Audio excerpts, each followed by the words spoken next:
자, 이번 시간은 앞 시간에 이어서 330페이지에 31번부터 해보겠는데요.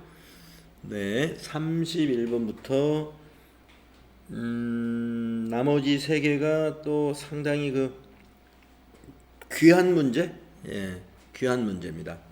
예제가 많지 않기 때문에 요 기회에 이 문제가 잘 정리되어야 됩니다. 다음에 그러면 31번 문제는 어떤 문제냐? 10월 31일 날 창고 건물의 신축 공사가 완료되어 9월 5일 날 지급한 착수금을 제외한 공사 잔금 2천만 원을 서울은행 보통예금 계좌에서 이체했다라고 문제를 냈습니다. 언뜻 보기에는 아주 간단한 문제 같이 보여요. 우리가 이걸 너무 쉽게 생각하면 어떻게 분개를 하고 끝내버리냐면은 보통예금 대변에 2천만 원, 그리고 공사 잔금, 이거 건물을 지었으니까 건물이구나 하고 차변에 건물 2천만 원, 이렇게 하고 분개를 잘했다 이렇게 생각할 수가 있는데, 이 문제에서 왜 이것을 언급했을까를 우리가 생각을 해야 됩니다. 9월 5일 날 지급한 착수금이 있었다는 걸 여기서 상기시켜 주거든요. 9월 5일 날 지급한 착수금은 건물로 아직 안 돼 있을 거예요. 왜 그러냐면은 우리가 이 건물을 짓는 동안에 건물로 계정을 전환하는 시점이 언제냐면은 바로 잔금 치르는 요 시점입니다. 우리가 회계 처리에서만이 아니고 우리가 일반적으로 무슨 창고를 짓든 무슨 사무실 건물을 짓든 간에 어떤 건물을 지었으면 잔금은 언제 주느냐면요, 이 시공업체에서 의무를 다 할 때 잔금을 줍니다. 그러면 뭐를 어디까지 하냐면, 만약에 창고 건물이다 그러면 지어가지고 시청에 준공검사까지 끝내줘야 돼요. 되게 그랬을 때 잔금 딱 주고, 이제 만약에 건물을 사용하려면 준공검사 승인이 나야 되는데 뭐 건물의 설계라든가 아니면 그 시공이 어떤 제대로 되지 않아서 시에서 준공검사를 못 해준다. 그러면 어떻게 해야 돼요? 고쳐야 되잖아요. 그 고치는 거 다 시공업체가 해줘야 되죠. 그래서 되게 공사 잔금은요, 다 준공 끝나고 잔금을 줘요. 자, 그런 점에서 우리가 건물을 지을 때 설계 단계가 있고, 그 다음에 설계를 한 다음에 중간에 중도금도 줄 수가 있고, 여기서는 착수금이라고 했는데 중도금 내지는 뭐 착수금, 착수금 포함해서 1차, 2차 이렇게 주잖아요. 그리고 이제 공사가 길면 뭐 이렇게 1차, 2차로 나눠서 줄 수도 있고, 맨 마지막에 잔금 주고 이게 마무리합니다. 그러면 우리가 회계 처리를 할 때요, 설계비 같은 걸 줄 때는 건설 중인 자산으로 회계 처리해요.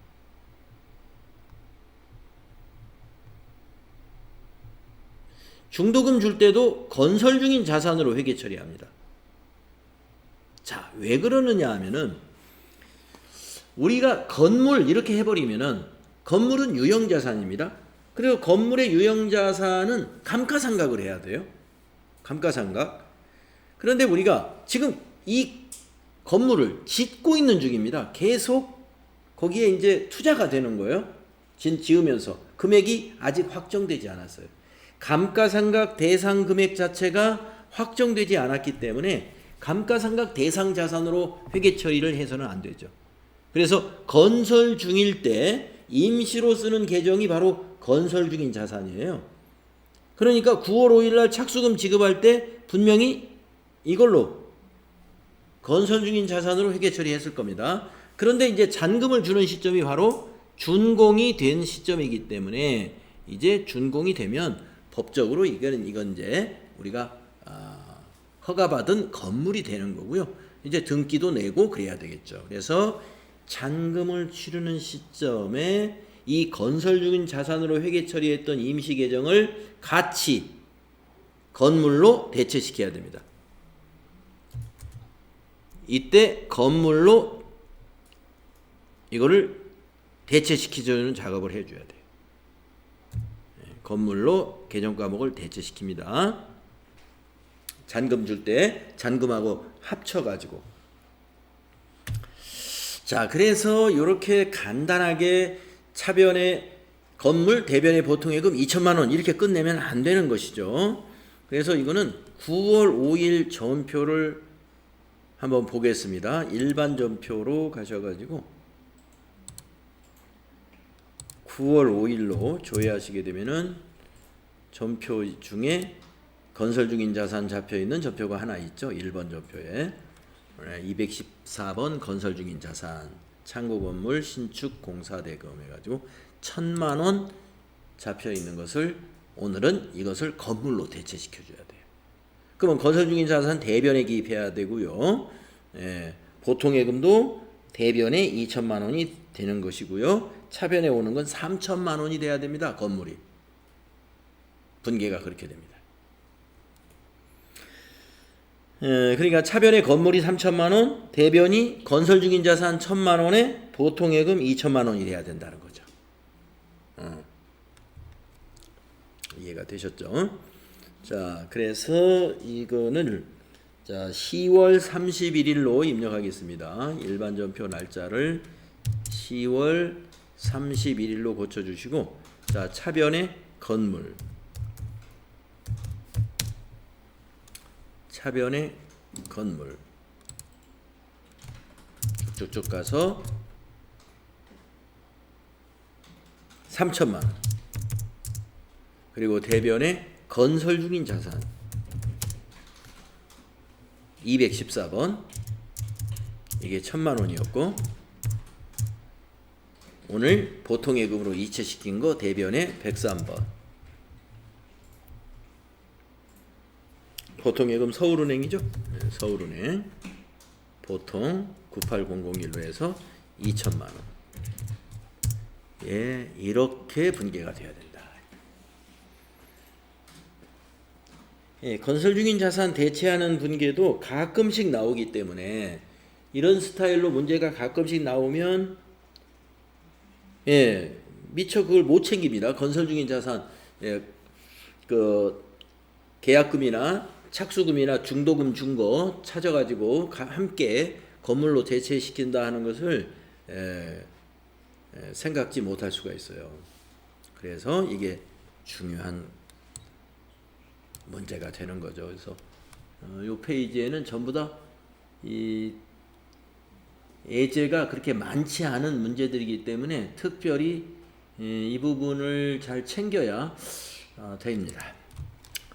다음은 32번 문제 보겠습니다. 10월 31일 거 같은 날이고요. 이건 뭔가요? 창고 건물을 등록하면서 네, 이제 건물을 이제 다 지어 가지고 준공이 끝나서 이제 법원에 가서 등기를 낼 모양이에요. 법령에 의거 공채를 액면 금액으로 구입하고 대금 30만 원을 현금으로 지급했어요. 네. 그런데 공채의 매입시 공정가치는 26만 원이며 단기 매매증권으로 회계 처리하시오 라고 했습니다. 그래서 여기서도 말이죠. 이걸 너무 쉽게 생각해가지고 공정가치를 만약에 무시해버리고 단기 매매증권 30만 원, 대변에 현금 30만 원 이렇게 하면 틀려요. 우리가 이 단기 매매증권은 취득금액을 우리가 이 단기 매매증권의 취득원가 취득금액이라고 하면은 취득금액은 뭐가 돼야 된다? 공정가치가 돼야 된다. 이거 잊지 마세요. 공정가치가 취득금액이 된다. 그래서 단기 매매증권을 26만 원으로 인식해야 돼요.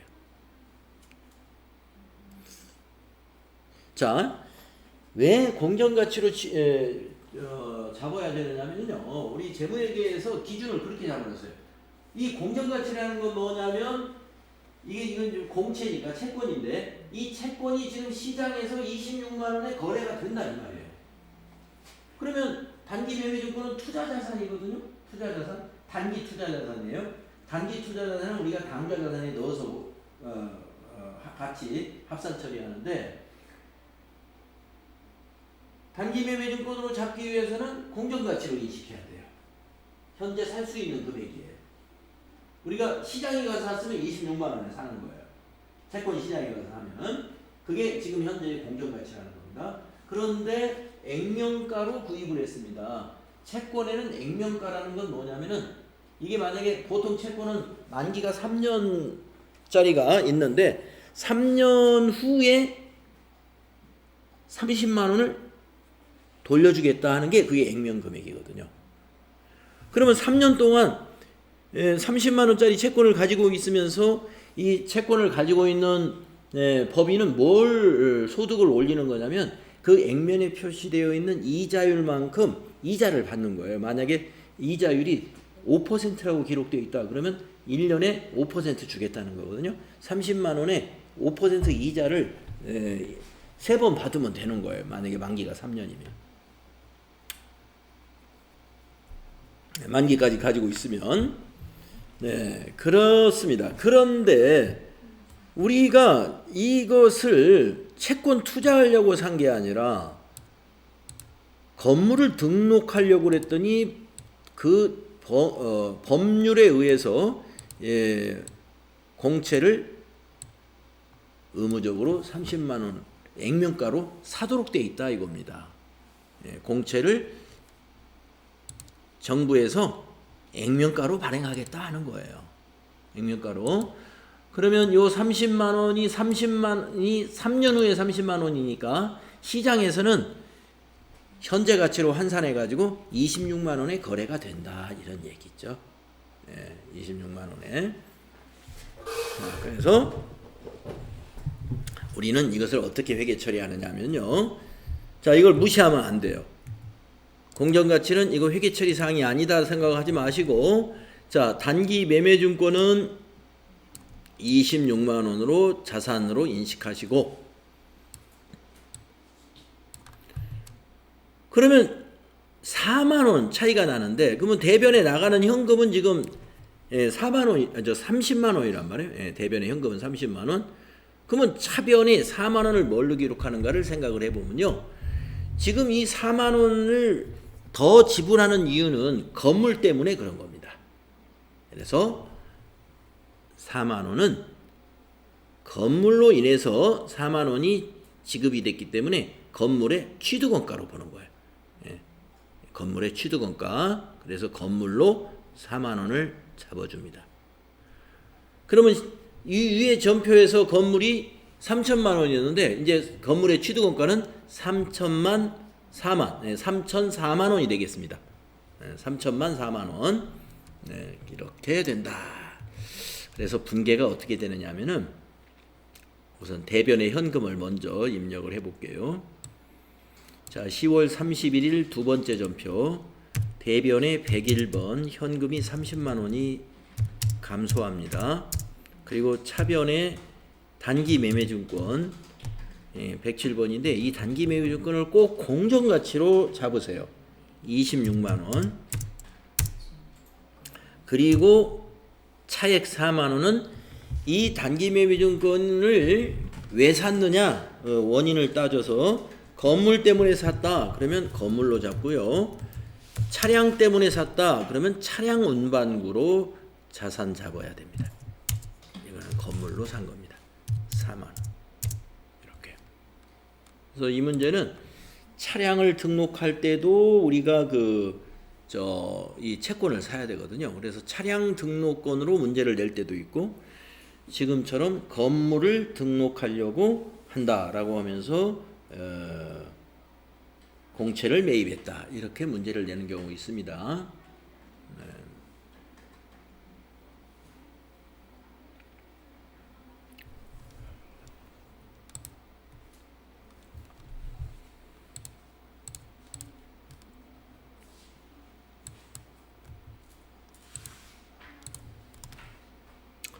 자, 이제 기타 거래의 마지막 문제가 있는데요. 33번입니다.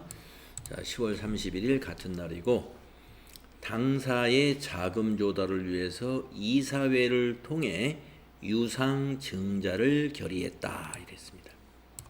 예. 유상증자. 자, 여러분 유상증자라는 것은 무엇일까 아시죠? 예. 증자에는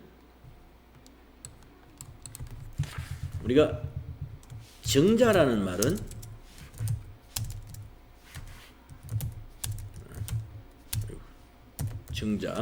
증자가 뭐냐?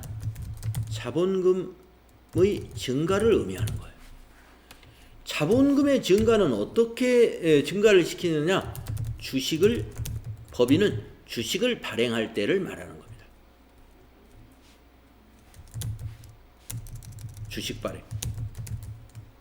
네. 증자라는 것은 자본금의 증가를 의미하는 것이고요. 주식을 발행해야 자본금이 증가합니다. 그런데 증자에는 두 가지가 있어요. 지금 여기서 나오는 유상증자. 유상증자는 주주에게 주식 대금을 받고 발행하는 것이에요. 주주에게 주식 대금 받으면서 발행하죠. 대부분 이제 신주를 발행한다 그러면 유상증자를 하는 겁니다. 자, 그런데 주식을 발행할 때, 신주 발행을 할 때 무상증자를 하는 경우도 있어요.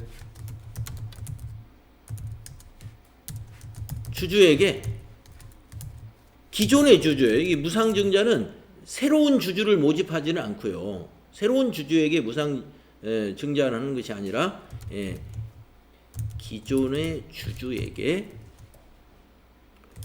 무상으로 주식을 발행하는 거예요. 그런 일이 있을까? 있습니다. 예를 들면 주식으로 배당을 해주는 경우, 그리고 자본잉여금을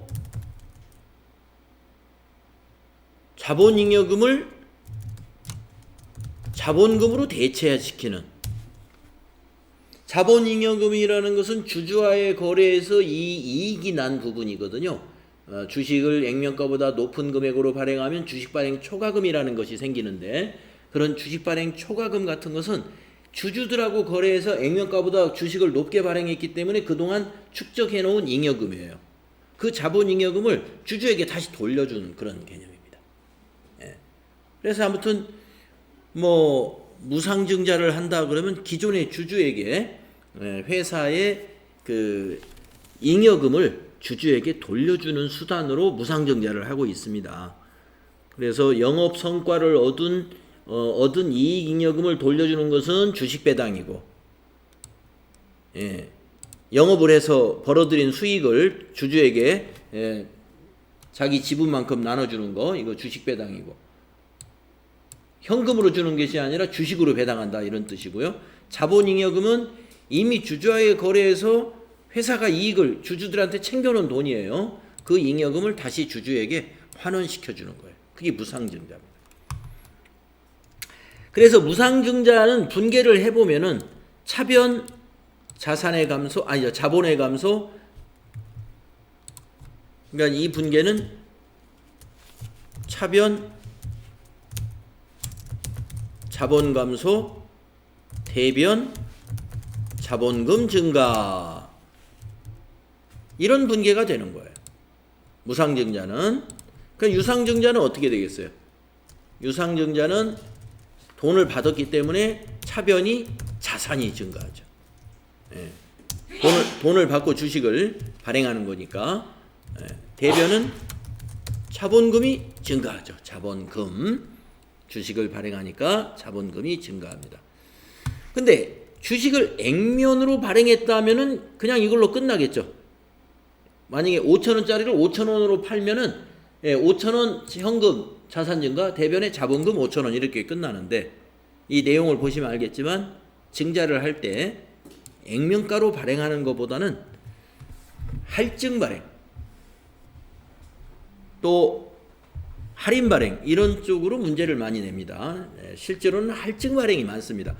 법인이 주식을 발행하려고 하는 것은 운영자금을 조달하기 위한 것인데 여건이 나쁠 때는 주식 발행으로 운영자금을 조달하지 않습니다.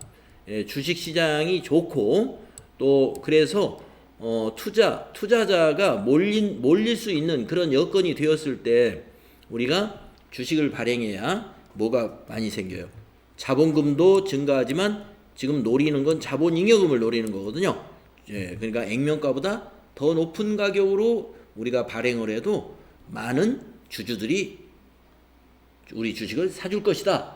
그런 예측이 가능할 때 보통 주식을 발행해서 운영자금을 마련하는 게 일반적입니다. 자, 그래서 지금 우리 회사도 그런 찬스가 온 거예요. 그래서 이사회의를 통해서 유상증자를 결정했습니다. 그리고 서울은행 보통예금 계좌로 이제 그 주식대금이 입금이 되었어요. 유상증자 관련해서 200만 원의 수수료가 차감되어서 입금이 되었답니다. 그러면 이제 수수료라는 것은 우리가 어떻게 처리하느냐, 이걸 우리가 알아야 되는데, 우리가 이제 그 유상증자 시 수수료는 이렇게 처리해야 돼요. 수수료는 주식 발행 초과금에서는 차감하고 주식 할인 발행 차금이라 할인 발행하면 주식 할인 발행 차금이 발생하거든요. 주식 할인 발행 차금 개정 과목 이름들이 참 복잡해요.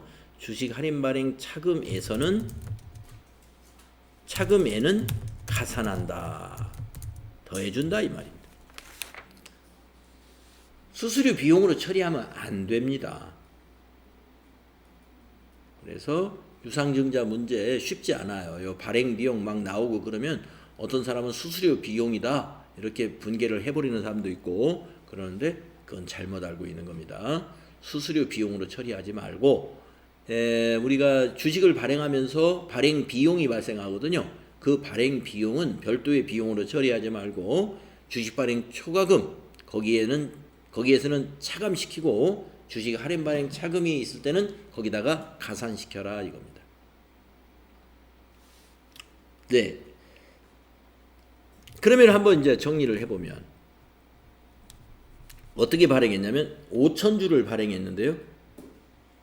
액면 금액은 10,000원짜리입니다. 한 주가 10,000원인데 12,000원 뭐 이렇게 몇 배까지는 아닌데 이 주당 2,000원씩 비싸게 할증 발행했습니다. 발행 금액이 한 주당 12,000원이에요.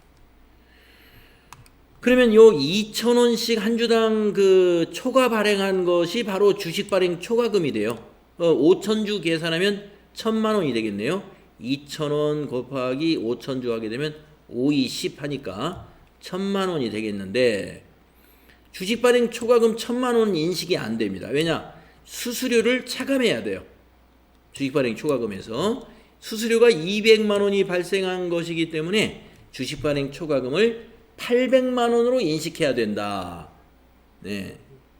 1,000만 원이 아니라 주식 발행 초과금은 800만 원으로 인식한다. 그 이유는 주식 발행 초과금 1,000만 원에서 요거 수수료 200을 차감하기 때문에 800만 원으로 인식해야 됩니다.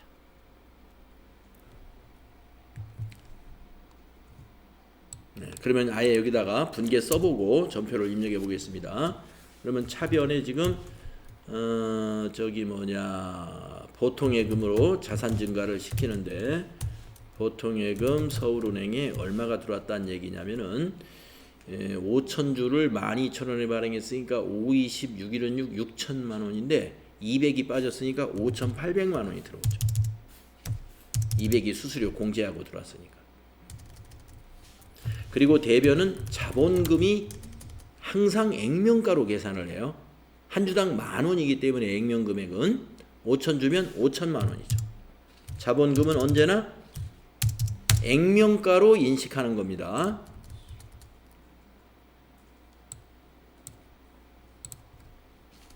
그래서 액면가는 자본금 분기할 때만 액면가를 써요. 다른 데는 액면가 안 씁니다.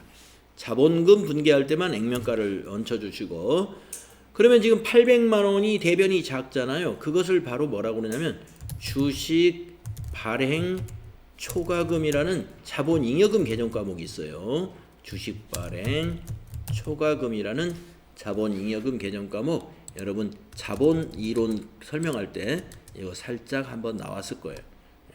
여기 800만 원으로 인식합니다. 그래서 이 거래는 이렇게 회계 처리를 해야 돼요.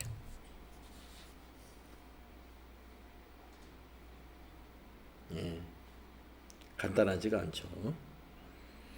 그래서 이런 것도 자주 이제 문제가 나와서 몇 번 반복하게 되면은 뭐 하나도 복잡스럽지가 않은데, 아까도 말씀드렸다시피 여기 지금 10월 30일, 31일 이런 문제들이 그렇게 나중에 기출 문제나 여기서도 매번 나오질 않아요.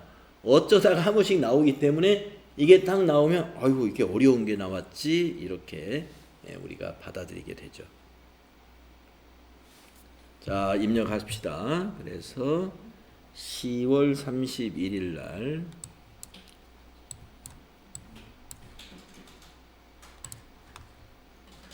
세 번째 전표에다가 차변의 103번 보통예금 서울은행 보통으로 5,800만 원이 들어옵니다. 그리고 대변의 자본금 대변의 자본금이 5천만 원, 그리고 대변의 주식 발행 초과금 341번이에요. 341번 주식 발행 초과금이 800만 원. 수수료 200만 원은 여기서 반영되지 않아요.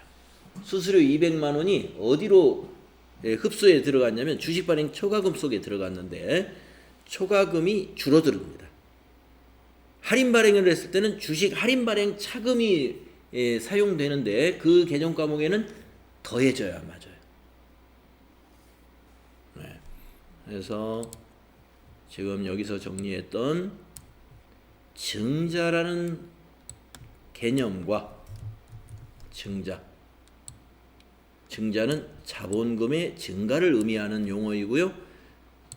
다시 말하면 주식을 발행할 때 우리가 증자라고 그래요. 증자에는 유상증자와 무상증자라는 게 있습니다. 네. 무상증자는 차변이 자본 감소, 대변의 자본금 증가, 항상 분계가 이렇게 돼요. 근데 대변은 항상 자본금이고 증자할 때, 차변이 이제 자본이 여러 가지 자본 개정 과목들이 올 수 있어요. 만약에 주식 배당을 한 거다. 그러면 이익 잉여금 가지고 주식 배당 하잖아요. 그러면 차변에 이익 잉여금이 올 것이고, 만약에 자본 잉여금으로 자본금으로 전환하는 것이다. 그러면 차변에 자본 잉여금이 올 것이고, 그때 이익 잉여금이 오느냐, 자본 잉여금이 오느냐, 그때 달라지겠고. 유상증자는 차변에 언제나 자산 증가가 오는 거고요. 대변에는 자본금 증가 반드시 오죠. 그런데 이번에는 할증 발행을 했기 때문에 차변의 자산 증가는 그대로 왔고, 대변의 자본금만 증가시키는 게 아니라 주식 발행 초과금이라는 자본 잉여금도 발생을 하게 되는 거죠. 주식 발행 초과금. 그리고 발행 비용이 발생하게 되는데, 발행 비용은 수수료인데, 수수료는 주식 발행 초과금에서는 차감하고 주식 할인 발행 차금에는 가산한다는 이 원칙을 기억하시면 됩니다. 자, 이렇게 해서 우리가 유형상사의 일반 전표 입력을 연습을 다 했어요. 다 했고, 다음 시간에는 이제 메인 매출 전표 입력을 11번, 13번, 17번, 또 51번, 53번, 54번, 57번 이런 다양한 유형들을 다시 한번 연습을 집중적으로 하는 그런 것이 여기 부가가치세 331페이지입니다. 그래서 이제 내일은 3일절이니까 쉬시고 3월 2일에는 이제 그 결산 처리 시험 보고 그다음에 여기 부가가치세 여기서부터 수업이 진행이 되겠다는 거죠. 혹시 다른 질문 있으신가요?